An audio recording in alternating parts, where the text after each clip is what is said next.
Hello guys, you're welcome to another episode of In the Barrel. Today, we're making a cocktail with Bain's Cape Mountain whiskey called the Bain's Horse Neck. Now, let's go make it.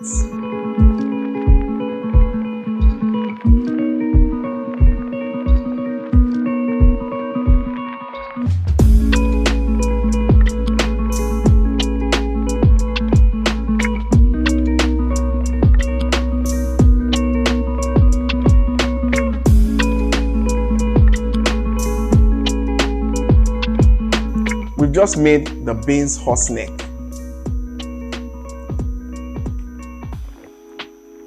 Wow, this drink can easily be made by you.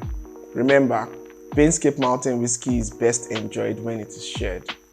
Cheers to friendship.